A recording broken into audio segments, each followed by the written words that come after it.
Hey guys, Buffaque again. So I wanted to do a video today on the knife that started the obsession for me, and really started the obsession for my grandfather, who then helped to start the obsession for me. A little bit of backstory before I show you what we're talking about here. Growing up, there was only one knife that I remember my grandfather always having in his pocket and always using. Most of you, probably the same way, you can think back to your grandfather, your father, your uncle, brother, whoever, probably a male figure in your life. Not that it couldn't have been female, but probably a male figure in your life that just always had a pocket knife on them. And you probably know what that knife was. If you're watching this video, I'm sure you're like me and you're into gear, you're into brands, and you probably know what that knife was. You might even have that knife yourself at this point. So I know my grandfather carried a lot of knives like this. These two here specifically were his. This one here, a little craftsman electrician's knife. Very common back in the 50s, 60s, 70s. Knives like this were all over the place. Here's a buck knife, 319. Great little pocket knife. Nice and sharp. He carried this one. So these knives were what our parents and our grandparents' generation carried and used for many years. However, at one point, my grandfather found a tool, and he was very much into tools. He was a electrician by trade. He worked for the TVA, that's the Tennessee Valley Authority. He was a carpenter. He had done several different jobs throughout his life. Welder, pipe fitter, one brief period worked for the railroad. So he was very much into tools. He could appreciate a good quality tool. And when he came across this, I think it kind of was a major game changer for him. In 1998, he went to a gun show, and after speaking with a gentleman who was a sales rep for this company, he decided to make a purchase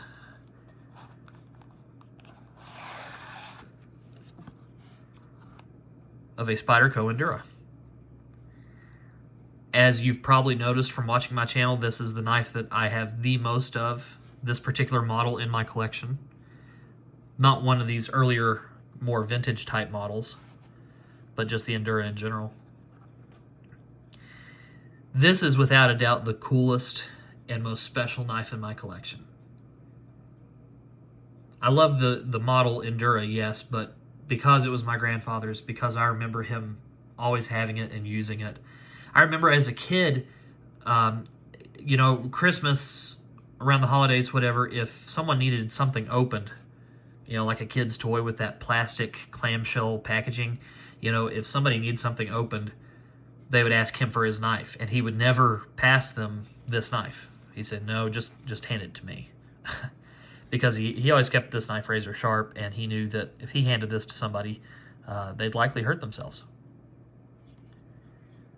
This knife was always in his pocket. Like I said, this was like his right hand.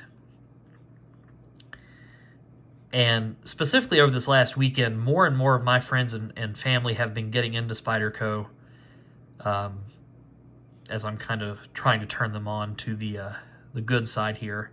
And it just made me think about doing this video. I thought, now that my grandfather has passed away and I've inherited this knife, I thought I'd say a few words about how special it is to me. It is the knife that started the obsession. Definitely for me, and I'll say for my grandfather too, because he was always just amazed with the quality of this knife. A couple things in particular, and maybe not what you're expecting. First thing you're probably expecting is, was he impressed by the edge? How good of an edge does it hold? And yeah, he would talk about that. I mean, he definitely was impressed that it held and kept a good edge. But more so than that, the pivot. I remember him talking about how impressed he was that the pivot never loosened up on this model.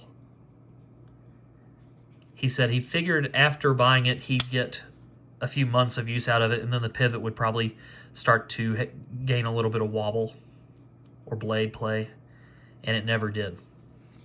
And it's still to this day, I mean, it's just, there's no play in that blade at all. ATS-55 steel. So kind of a neat chapter in Spyderco's history. A steel that they did for a brief period of time. Kind of a transition period steel. Started around 98. I believe they utilized that steel until 2003 or 4, I believe. He did not use it with the clip, however. He removed the pocket clip and just let the knife just fall straight down in his pocket. Another thing he was always really satisfied with was how thin this knife was. Its weight and its thinness, of course, we all know how light these FRN Spydercos are, but he really loved how light and how thin it was. Which, if you're used to something like this,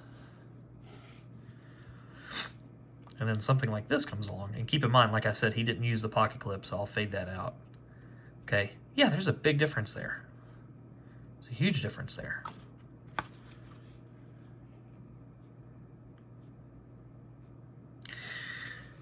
So this is a knife that I keep locked up most of the time. I don't carry it very often. Basically, if we have a family function, I put it in my pocket because that's a special time, and definitely a time I want to make sure, obviously, I'm remembering him, as I always do. But I am afraid of losing it. I'm afraid of losing it. I'm afraid of, you know, just it being gone. I wouldn't be able to live with myself if I lost this knife. I got a lot of other knives. I feel like, you know, I've got plenty of knives to choose from day to day. What's the sense in running the risk on losing this one? I know a lot of you won't agree with that. A lot of you will say, hey, your grandfather carried it every day.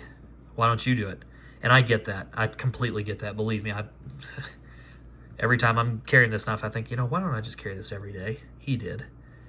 But it's one of the few things I have left to remember him. It's by far the most important thing I have remaining to remember him. So I just don't want to take the chance. But a cool knife in its own right. Original box. Came with this little warranty card by Spyderco. Obviously, he never took the time to fill this out, but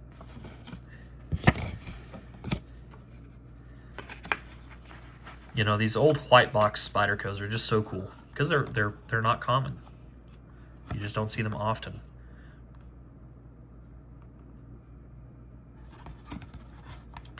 So I know several of you are aware of these earlier kind of more vintage model Spydercos.